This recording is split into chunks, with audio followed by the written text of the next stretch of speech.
یہ شریعت اسلامیہ کی خصوصیت ہے کہ اس نے حلال اور حرام کے بیچ میں نمایاں طور پر فرق اور امتیاز بیان کیا ہے۔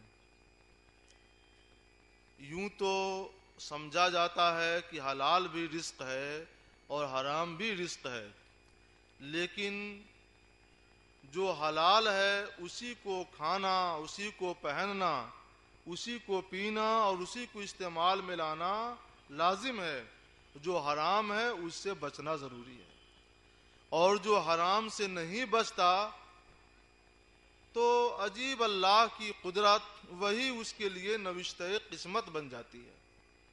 ایک واقعہ سناؤں۔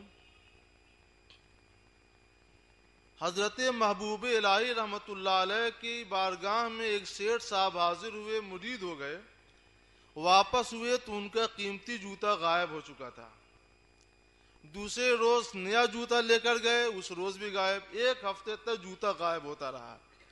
شکایت کی کہ حضرت آپ کی خانقاہ بدنام ہو جائے گی، میرے ساتھ ایک ہفتے سے یہ واقعہ پیش آ رہا ہے۔ فرمایا ایک نسخہ بتاتا ہوں، اس پر عمل کرو۔ نسخہ یہ ہے کہ کل سے جب تم جوتا اتارنا تو یہ نیت کر لینا کہ جو بھی میرا جوتا لے جائے اس کے لیے یہ جوتا حلال اور مباح ہے۔ سیٹھ صاحب دل میں بہت رنجیدہ اور دکھی ہوئے، یہ تو عجیب نسخہ ہم کو بتا دیا گیا۔ اب تک تو یہ بات تھی کہ اگر وہ چور کہیں پکڑ جاتا تو میں اس کی پٹائی کرتا، اپنا جوتا وصول کر لیتا، دام لے لیتا۔ اب تو نہ میں یہاں وصول کر سکوں گا نہ وہاں وصول کر سکوں گا۔ لیکن بات پیر کی تھی، ولی اللہ کی تھی، بولے نہیں، واپس چلے آئے۔ دوسرے روز اسی نیت سے جوتا اتارا، حضرت کی بارگاہ میں کئی گھنٹے تک بیٹھ کر فیض حاصل کرتے رہے۔ واپس جب دروازے پر گئے تو یہ دیکھ کر حیرت زدہ رہ گئے کہ جس جگہ پر اور جس طرح سے انہوں نے جوتے اتارے تھے وہ جوتا اسی جگہ پر تھا، اسی طرح سے تھا۔ فوراً واپس ہوئے، حضور ماجرا کیا ہے؟ جب تک میں نے حلال نہیں کیا جوتا چوری ہوتا رہا، حلال کر دیا تو محفوظ ہو گیا۔ فرمایا اس میں ایک فقہی باریکی ہے، جو چور تمہارا جوتا چوراتا تھا اس کی قسمت میں حرام روزی ہی مقدر ہو چکی ہے۔ حرام جب تک تم نے حلال نہیں کیا تھا تو اس کے حق میں وہ جوتا حرام تھا اور اس کی قسمت میں حرام ہی روزی مقدر ہو چکی ہے، اس لیے حرام پر اسے قابو مل جایا کرتا تھا۔ لیکن جب تم نے اس کو حلال کر دیا اور اس کی قسمت میں ہے حرام، تو حرام روزی والا حلال کے اوپر کبھی قابو پا ہی نہیں سکتا۔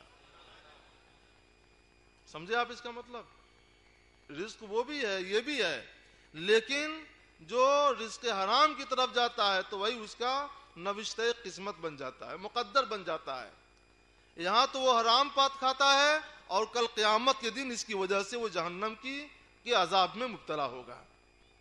اس لیے یہی وجہ ہے کہ جو حرام روزی کھاتا ہے یا پہنتا ہے یا پیتا ہے، حدیث پاک میں ہے کہ اس کی دعائیں مقبول نہیں ہوتی ہیں، اگرچہ وہ گڑ گڑا کر دعا کرے۔ اس کا حج بھی مقبول نہیں ہوتا ہے، اگرچہ لاکھوں روپے صرف کر دیں۔ اس کی عبادتیں بھی مقبول نہیں ہوتی ہیں، اگرچہ کتنا ہی تضرع گزاری کرے۔ بندہ سوچتا ہے ہم اتنی دعائیں کرتے ہیں، اتنی عبادتیں کرتے ہیں، اتنے حج کرتے ہیں اور کوئی امید بڑھ نہیں آتی، کوئی صورت نظر نہیں آتی، معاملہ کیا ہے؟ تو میرے پیارے، معاملہ صرف یہی ہے کہ ہم لوگ حلال اور حرام میں امتیاز نہیں کر پاتے ہیں۔ اگر آپ آج سے حلال اور حرام میں امتیاز کرنے کا عہد کر لیں، جو حلال ہے اسی کو حاصل کریں، جو حرام ہے اس سے بچیں، تو اللہ تعالیٰ آپ کی عبادتیں قبول فرمائے، آپ کے حج قبول فرمائے، آپ کی دعائیں قبول فرمائے، آپ کی ہر امید بڑھ آئے۔ اس لیے ہم کچھ اسی طرح کے مسائل آج آپ کی خدمت میں پیش کریں گے۔